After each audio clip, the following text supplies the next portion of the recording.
بہت عرصہ پہلے کی بات ہے، ایک خوشحال ریاست کا بادشاہ بہت بوڑھا ہو گیا تھا۔ اس کا کوئی بیٹا نہیں تھا جو تخت سنبھال سکے۔ بادشاہ کو فکر تھی کہ اس کے بعد ریاست کا کیا ہوگا۔ آخر کار اس نے ایک انوکھا فیصلہ کیا۔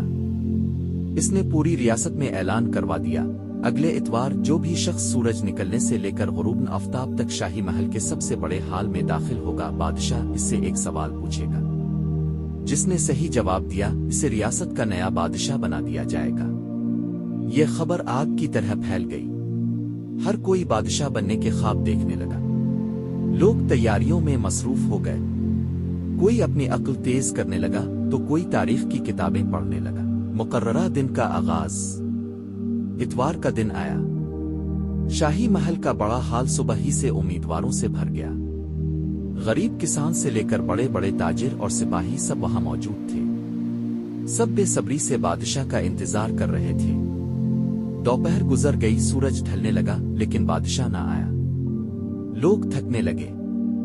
ہال کے بیچوں بیچ ایک بہت بڑی میز لگی تھی جس پر دنیا جہان کے لذیذ کھانے، پھل اور شربت رکھے تھے۔ بھوک کے مارے لوگ ان کھانوں پر ٹوٹ پڑے۔ کچھ دیر بعد خادموں نے وہاں سونے چاندی کے زیورات اور قیمتی کپڑے لا کر رکھ دیے۔ لوگ اب کھانوں کو چھوڑ کر ان قیمتی چیزوں کو سمیٹنے لگے۔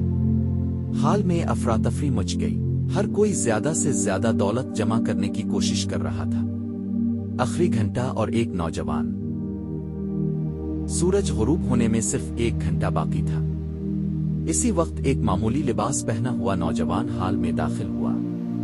وہ تھکا ہوا لگ رہا تھا، جیسے دور سے سفر کر کے آیا ہو۔ اس نے حال کا منظر دیکھا۔ ہر کوئی کھانے دولت میں مگن تھا۔ اسے بھی بھوک لگی تھی، اسے بھی وہ چمکتا ہوا سونا اچھا لگ رہا تھا، لیکن وہ ان سب چیزوں کو نظر انداز کرتے ہوئے سیدھا حال کے دوسرے کونے میں رکھے ہوئے شاہی تخت کی طرف بڑھا۔